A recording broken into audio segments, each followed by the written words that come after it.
Hello and welcome to Indus News Live from Islamabad. I'm Hira Mustafa and these are the headlines.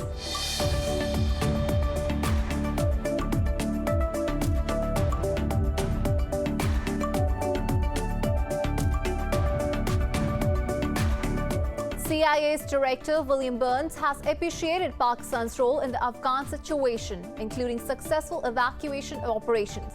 Burns called on Pakistan's Army Chief General Qamar Javed Bajwa and DG Inter-Services Intelligence Lieutenant General Faiz Hamid. The military's media wing says the two sides discussed matters of mutual interest, regional security and the Afghan situation.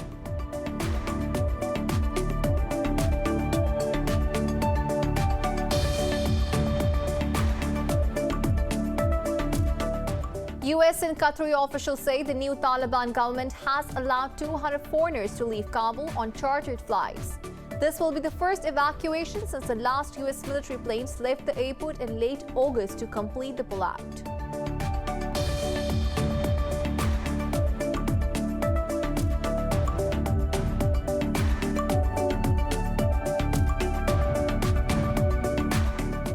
Israeli forces have injured over 100 Palestinian protesters in the West Bank city of Nablus. Palestinian Red Crescent Society said at least one man was shot with live fire and 7 with rubber-coated steel bullets.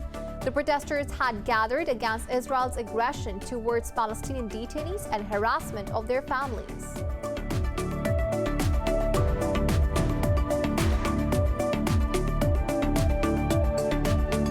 In North Macedonia, at least 14 people have died in a fire at a hospital that treats COVID-19 patients.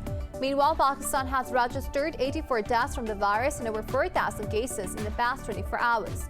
Globally, the COVID-19 death toll has exceeded 4.5 million, while the caseload has topped 222 million.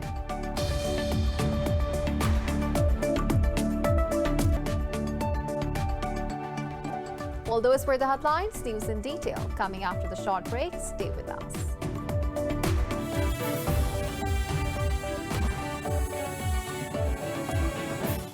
Welcome back. Now the news in detail. CIA's Director William Burns has hailed Pakistan's role in the Afghan peace process and successful evacuation operations. Burns called on Pakistan's Army Chief General Qamar Javed Bajwa and DG Inter-Services Intelligence Lieutenant General Faiz Hamid. According to the military's media wing, the two sides discussed matters of mutual interest, regional security and the evolving situation in Afghanistan. The CIA director pledged to play a role for further improvement in diplomatic cooperation with Pakistan at all levels. The Army Chief said Pakistan will continue to cooperate with its international partners for peace in the region. He also reaffirmed Islamabad's commitment to ensuring a stable and prosperous future for Afghan people.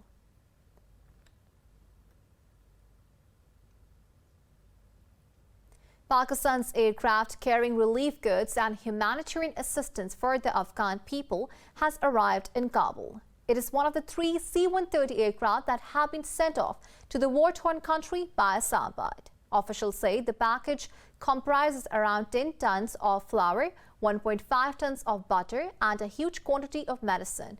Earlier, the country's foreign office said Islamabad will continue to do so. It's best to help Afghans during the challenging environment. It added that Pakistan also urges the international community to play its role to prevent the humanitarian crisis in Afghanistan. Meanwhile, China has also pledged $31 million in immediate aid to Afghanistan. Foreign Minister Wang Yi announced the measures at the 6th Nation Conference on Afghanistan. He said the establishment of the new interim government in Kabul is a necessary step to restore order in the country.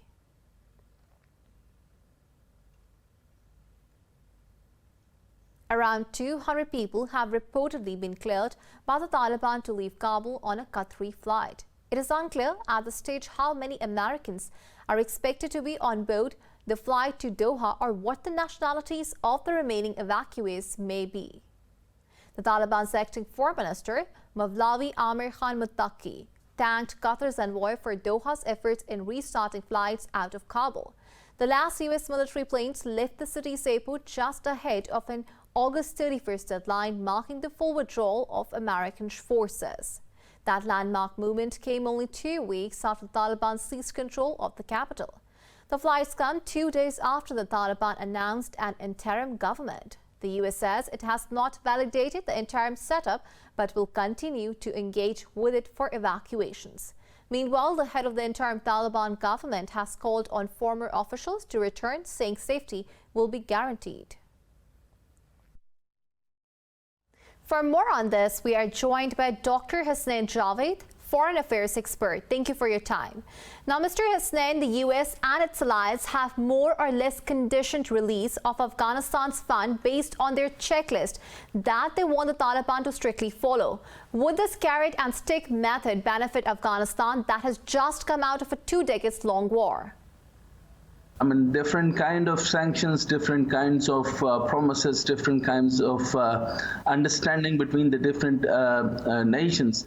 It is entirely a different part, but if you could see the White House spokesperson, Jen Psaki, that she said that there would be no recognition of Taliban government soon. So there are so many other countries which is working on it. And if I talk about the understanding and economic conditions, which is, recently it says that China will be our main partner for the Pakistan and assured zero threats for Afghan soil. So one of the major important pivot point is that first they have to assure. Second, China has given the grant of 300 billion for the recent grant, and the many other grants will be there. And if I talk about the ISF grants and other things, which is again a different issue. In August 15, economy has shrunk by 1.9% in 2020. Whereas the 80% of Afghanistan budget is financed by aid, as everybody knows. And the recent criteria, same as the 37 million that SDR currently, which is equivalent to 52.2, nearly not enough to sustain it for long. So there is another aid which I talk about, and you just mentioned about that, which is the Afghanistan Bank. Listed is a 10 billion in asset for 2021. So including 1.3 billion gold and 362 million in the foreign currency cash as a reserve. So in this situation, there are many other contingency plan could happen, but the restrictions, sanctions, and acceptability is the main issue right now for the economic situation. As far as Pakistan is concerned, there are many other ways. We are into the BILAC, we are into the APTA, we are into the 97% of the work has been done in APTA, and we are the largest agreement on Afghan-Pakistan transit trade agreement. So Pakistan is on move. Pakistan is in a way to relationship with Afghanistan, but the peace is must. Without peace, there is no economy, there is no anything. But one thing I wanted to assure that before, if I see in 1996 to 2001, it was the era where was it was a different Taliban. Now this time around, the expected government is not that what the whole world were expected. And the new thing is that this Taliban, how could this Taliban accept China? How could this Taliban could accept Russia? So this troika is going to be, different in nature. So in my personal view, in my personal opinion, I'm not seeing that way that there would be the grant or the aid problem. But there is another internal issues have been there because, for example, there is a parallel black economy. So I don't want to mention, I don't want it to be, I don't want to get into that way, but there is a parallel black economy is there. I mean, the largely Americans' involvement would there into the large scale production of opium and other things. And mostly the Afghan economy is dependent on the black economy. So I'm not going into the production details that how much billion in the tons and tons of the opium is being done, or the weed or any other thing, and obviously the weaponry. So the situation is quite dramatic. But in that case, the situation for the Pakistan and the guarantee for the Pakistan is must. Our foreign minister, our DGISPR is mentioned clearly on the behalf of military that the peace is must. We must Afghan Taliban or the new government, which was not expected. Like Hassan Akhundzada was not expected. Abdul Ghani brother was expected in a different way, but he was a co-founder, but he's now next to the command. And Sirajuddin Haqqani, Mullah Yaqub, Amir Muttaqi. So this construction is interim. So far we cannot say, for another 6 months we have to see the different aspects and different ideas, what is going to be happen. But the most important thing is that the United States connection and the Indian factor is very important. This is a news for you people might be. There are so many Chinese companies working already in Afghanistan. So the Chinese pact with Afghanistan might get the better economic condition in Afghanistan. So this is the very initial, you can say that this is very initial aid that's been given for about 300 billion. So maybe they would increase in that, or obviously we still cannot comment on the previous economy, which is already dependent on 80% of the aid, as I told you earlier. So even if it is other conditions, if the whole world cannot come into that way, but very important things why they are not accepting. Although the economic condition, although the peace condition, they are not out of war. The main, very important thing is that the Taliban stated that we are now out of war zone and we don't want to we don't want to continue the war, and we want a complete peace, economic prosperity, and harmonization. So let it be with the harmonization process. So why are not they accepting? If the Vatican City, the complete Christian theocratic society or a theocracy-based society is there. So what is the hurdle behind the, accepting the Taliban? So if I talk about the organization, governmental structure, so it is mainly or parallelly, or I can see like the way the Iran take up the government. It is a complete theocratic government. Same as that they announced that it would be complete Sharia based or government, or it would be complete you can say the Sharia law based system. So what this do is the government would comprise of 25 ministries with consultative council. So this is the idea they are getting into. The consultative council or the shura or the 12 Muslim scholars or the loyal jirga, or you might say the grand assembly. So it is the same model where has been taken by their, and so you have seen that I just missed the name, that the one is the religious head of the whole Taliban. So next then is the superior council, and then is the governmental structure, which is the presidential system. So it is parallel to Iran system. Now you can say that in the Southeast Asian region, we have another theocratic government. There is Pakistan is so-called democratic, obviously. I don't know, we are the mixed democrats or the whatever type we have, but it is might be theocratic government, it is democratic, autocratic, any critic, I don't know. Moreover, it is based on the critic organization. But well, the structure would have like, it is complete theocracy-based structure, which is dependent on the Sharia law. And as you have heard, the name of the Iranian structure is Al-Walayatul Faqih, has been given and coined term by Imam Khomeini. So it was the structure that one is the minister of their area. For example, he is the minister for defense, but he must have the authority on Islamic Sharia laws. Then, as the one is the minister for the finance, minister for the production, minister for transport, minister for anything, but must have the highest degree of Sharia.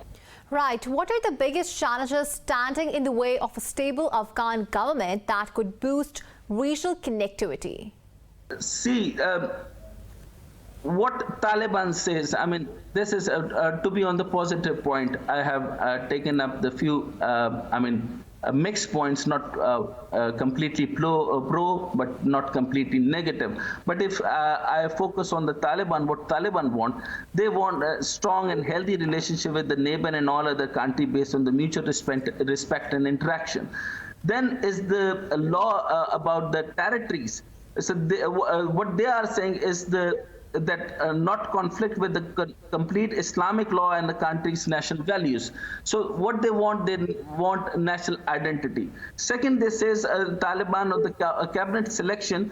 Why should we let other pick our cabinet when other countries pick their own? So this is very valid point. So in comparison, like in 1996 Taliban till 2001 Taliban, the first Taliban, previous Taliban, and this Taliban is entirely different. I don't know, you can, it is very soon to comment that which sort of this government, but they have their internal issues as well. It is completely internal. There are so many other groups in power and they wanted to be in power. But the surety of this Taliban is, what I'm saying is the Afghan spokesperson even invite, it is very important, the China factor.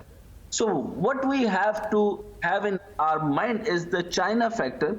So Afghan spokesperson said to be more involved in Afghanistan peace and reconciliation process and play a bigger role in future reconstruction and economic development. So a spokesperson, the mullah, I think the spokesperson is now been changed or the same. So, well, what this is in the brother of the foreign minister, Wei Yang-yi, the Beijing as the part of the group's diplomatic outreach following Kabul fall, China said it was looking forward to the friendly and cooperative ties with Taliban. So even before the government, even before the governmental structure, even before they announced the governmental structure, the China was with them. And now it is apparent that China is completely in Afghanistan, and if the condition in Pakistan, there is a Gwadar, there is a complete route to the landlocked countries, there is a Uzbekistan, Tajikistan, Turkmenistan, the 5 countries which is landlocked, and then is a route to Afghanistan. We have a APTA, and APTA was the trade transit program, but still it was not that much quicker, faster and everything, but there are so many other issues could happen, but the whole dependency is on this issue. And second important point is the Putin, what Putin says. So for more trustworthy partners, what they say is that this Taliban government is much better and much forceful and much continuable, because the Putin says that the previous Taliban government was the puppet government in Kabul, the Ghani government. So Russia is now, on the same page. So they believe that the Taliban takeover on Afghanistan can strengthen its partnership with non-Western powers. So the clear divide, the paradigm shift. But it is one is the paradigm shift. Second is the psychological shift. It's a complete psychological shift. Taliban was continuous in war for the 20 years, for 20 long years. So this is the right time. They must have to focus on the economy. They must have to focus on the internal current affairs. They must have to focus on the domestic economy. If there is no economy, if there is no, the structural things, in an easy way, if they don't have food, there is no economy. If there is no economy, there is just a war. So there is need of the psychological change, and I can see that little economic change, but the different elements like Daesh and ISIs, yes, it could be the factor for the concern. What I see that Pakistan military have played a wonderful role in that, and we have to be,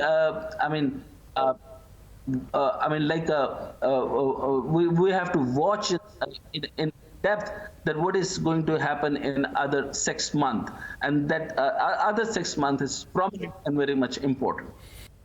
All right, and Javed, thank you for speaking to Indus News. And now we're moving on. The U.S. Secretary of State Antony Blinken has warned that time is running out for Iran to return to the nuclear deal.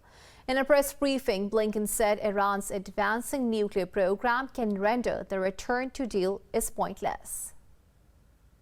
He said U.S. envoy for Iran, Rob Malley, is consulting with Russia and European states on the matter. This comes after International Atomic Energy Agency accused Iran for failing to explain uranium traces at 3 undeclared sites. Iranian President Ibrahim Raisi has warned the counterproductive approach of the UN agency will disrupt the negotiation process. He made these remarks in a phone call with European Council President Charles Michel. Raisi said Iran's cooperation with the IAEA shows its will to observe transparency in its nuclear activities. Earlier, U.S. Navy's Mid-East base 5th Fleet said it will launch a new task force invoking airborne sailing and underwater drones.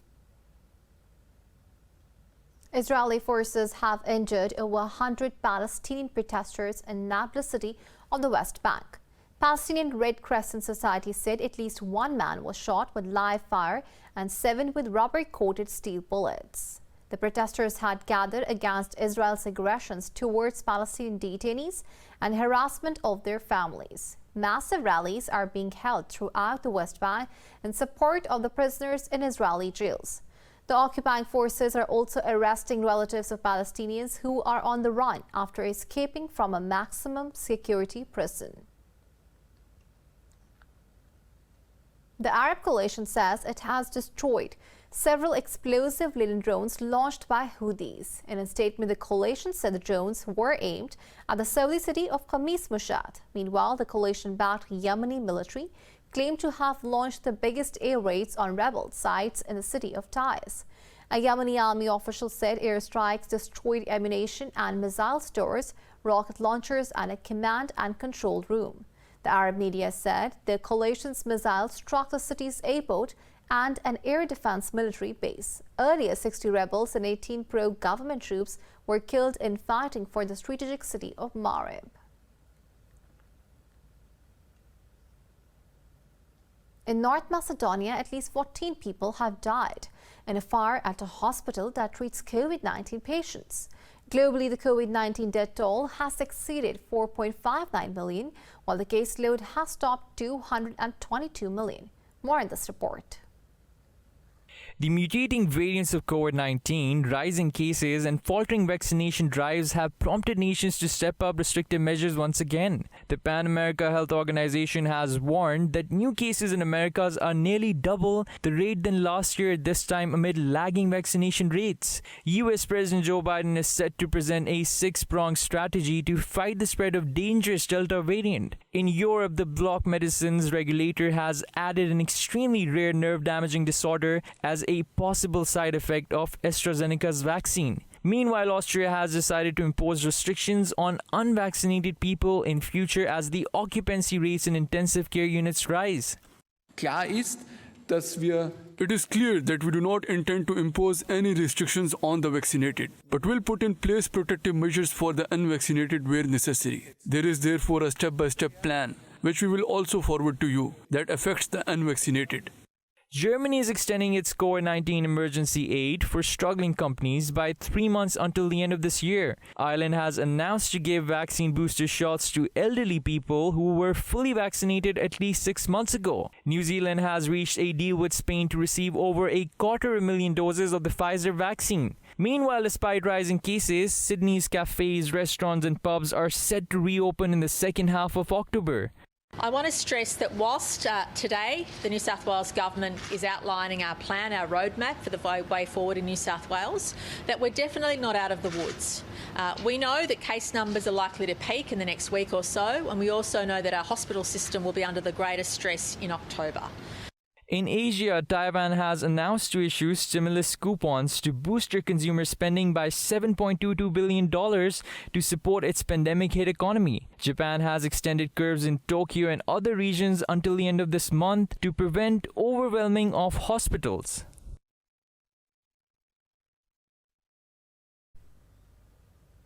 Coronavirus has claimed another 84 lives in Pakistan over the past 24 hours. The Health Ministry says the death toll has reached 26,497. It said more than 4,000 people contracted the virus overnight. The country's caseload has exceeded 1.19 million, while over 1,076,000 have recovered. There are more than 91,000 activity cases, of which nearly 5,400 are critical. The ministry says almost 21 million people in Pakistan have been fully vaccinated. Indonesia and Australia have agreed to boost ties in the areas of defense and security. The two sides signed a series of deals in a ministerial meeting in Jakarta. Indonesian officials say memoranda of understanding were reached on counter-terrorism, defense and cybersecurity. They say the possibility of Indonesian military cadets attending Australian academies were also discussed. Meanwhile, the two sides also exchanged views on the political developments in Afghanistan and Myanmar. They also expressed support for the peace efforts of a Southeast Asian regional envoy. Australian defense and foreign ministers are on a four-nation visit to Indonesia, India, South Korea and the US. In Morocco, long-ruling Justice and Development Party has suffered a crushing defeat to liberal rivals in parliamentary elections. In the provisional results announced by the Interior Minister, the party saw its support collapse from 125 seats to just 12. The National Rally of Independence bagged 97 seats so far, the highest among the parties that contested the polls. Meanwhile, Authenticity and Modernity Party ranked second with 82 seats, followed by Istiqlal Party with 78. The turnout in the parliamentary elections was just over 50% higher than in 2016. In the US, Robert Durst's murder trial is nearing its conclusion 6 years after his apparent confession to multiple killings in a documentary. Durst is accused of killing his friend Susan Berman at her Beverly Hills home in 2000. As closing statements began, Los Angeles County prosecutors compared multi-millionaire hire's testimony to cockroach soup. The prosecutors showed a photograph of a bowl full of insects in court, urging jurors to discard all of Durst's testimony. Meanwhile, defense lawyers objected to the photos but were overruled by Superior Court Judge Mark Wyndham. Prosecutors alleged Durst killed Berman because she knew too much about the disappearance of his wife in 1982. North Korea has celebrated the 73rd anniversary of its foundation with a nighttime military parade. Leader Kim Jong-un attended the event, which was held at the Kim Il-sung Square in the capital Pyongyang. Paramilitary and public security forces wearing hazmat suits with medical grade marched at the square. However, unlike last October, no missiles were seen or mentioned in the reports, nor did Kim deliver any speech. At least 87 people have been rescued after two passenger ferries collided in a river in northeastern India. The head-on collision caused one of the boats to sink in the Brahmaputra River. A person has died and 2 people are missing, while the Indian Army has joined the rescue operations. The cause of the accident between boats carrying at least 90 people was not immediately clear. However, the Chief Minister of Assam said the district administration will register a criminal case on the accident. He also said a high-level inquiry will also be instituted today. In India, heavy monsoon floods have displaced more than 1 million people in the northern Uttar Pradesh state. The displaced have been forced to live in tents on roofs after their houses were submerged in water. The victims in the state's Gorakhpur city took shelters on higher grounds with their cattle in makeshift tents alongside roads. They say they are starving and awaited government aid. Rains support 2/3 of India's 1.25 billion population living in rural areas that rely on farming. However, excessive precipitation causes problems like floods, landslides, and waterborne diseases in the country. In the U.S., a statue of Confederate Commander Robert Lee has been removed from his base in Virginia after a year-long legal battle. More in this report. Since 1890, the memorial has stood at Mount Avenue in Richmond, the former capital of the pro-slavery Confederacy. One of the controversial Civil War leaders has been the focus of protests in the United States over racial injustices. It's a beautiful moment in this country. You know, this isn't the end, but this signifies that we're accepting the past for what it really is. We can't hold the Confederacy and people like Robert E. Lee on statues anymore. We've got to hold the truth on a statue. The 21-foot bronze statue of Robert E. Lee is one of the largest in the United States. Memorials that honor leaders of the Confederate side have become targets of protests against racism. Defenders of the statue say they are tributes to the bravery of those who fought in the Civil War to defend the South. It's been a long time coming. I'm a native of Richmond. I've been here all my life. I'm 60-some years old. And so I've been passing through and seeing this. For it to finally come down, man, it's a moment of joy for me because it represents so much of oppression, depression, because who Robert E. Lee represented. Earlier this week, the Virginia Supreme Court unanimously ruled in 2 cases that the statue could be removed. During the last 6 years, more than 300 symbols of the Confederacy and white supremacy have been taken down, while some 2,000 still stand.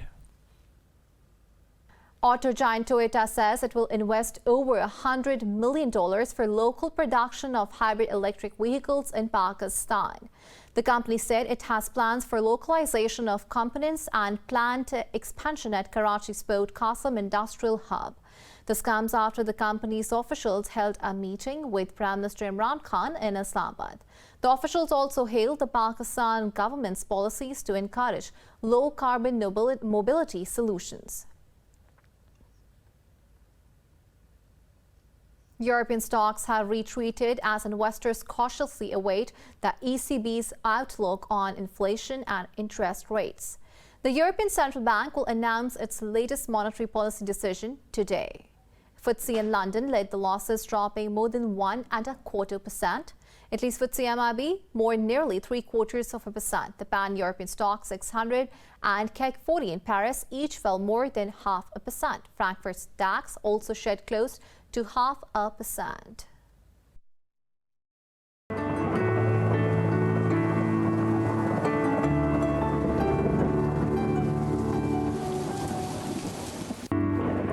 Welcome to the weather forecast. Now we're going to start with Abu Dhabi, where the weather is expected to be hot, with temperatures rising to 40 degrees Celsius, while in Amsterdam the temperatures are steady at 24 with an unexpected thunderstorm today.